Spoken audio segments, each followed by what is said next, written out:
इसको बाबा साहब doctor B R. Ambedkar के प्लीज सब चैनल को सब्सक्राइब और शेयर करें हर शहर की खबर अब तक पहुंच दलित सके। इंडस्ट्रीज एसोसिएशन के प्रांगण में मनाई जा रही है और मैं अपने समुदाय अनुसूचित जाति और जनजाति के लोगों को यह कहना चाहूँगा कि आज भले बाबा साहब बी.आर. अम्बेडकर का परिनिर्वाण दिवस है, लेकिन हम अनुसूचित जाति और जनजाति के दिलों में, आत्मा में और जीवन में बाबा साहब बी.आर. अम्बेडकर जो है जीवित है।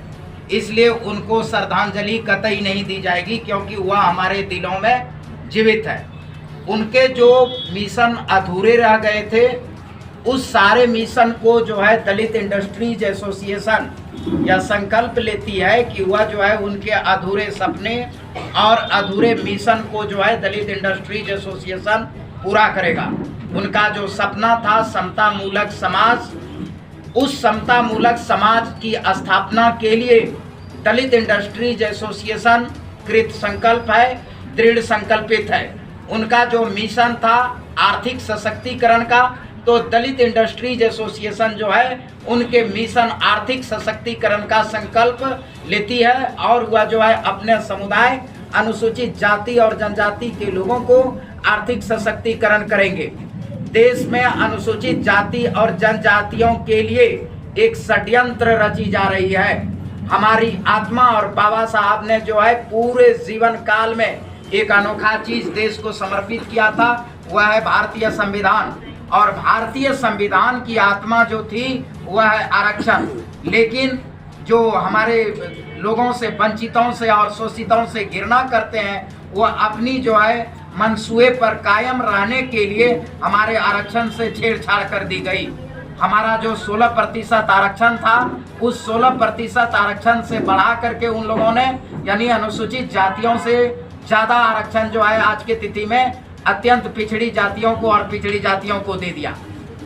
हमारे अनुसूचित जनजातियों के लिए जो 7.5% का आरक्षण का प्रावधान किए गए थे, उनसे ज़्यादा जो है कमजोर वर्ग, कमजोर आर्थिक रूप से कमजोर सवर्णों को दे दी गई और इस प्रकार आरक्षण के साथ छेड़छाड़ किया गया।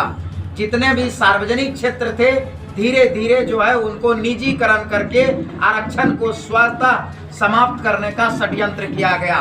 तो हम अपने समुदाय अनुसूचित जाति निर्माण दिवस पे कि हम बाबा साहब के जो वो मुद्दे थे, बाबा साहब के जो वह सोच था, बाबा साहब का जो सपना था और मिशन था, उसको अपने दिल में जगा करके रखने की आवश्यकता है और संकल्प लेना है कि आरक्षण का अब विकल्प जो होगा वह उद्योग, वाणिज्य और व्यापार होगा। समस्त अनुसूचित जाति और जनजाति के लोग आत्मनिर्भर बनेंगे, आरक्षण के वजह से नहीं बल्कि उद्योग, वाणिज्य और व्यापार के। जय भीम। परिचय दे दीजिए अपना।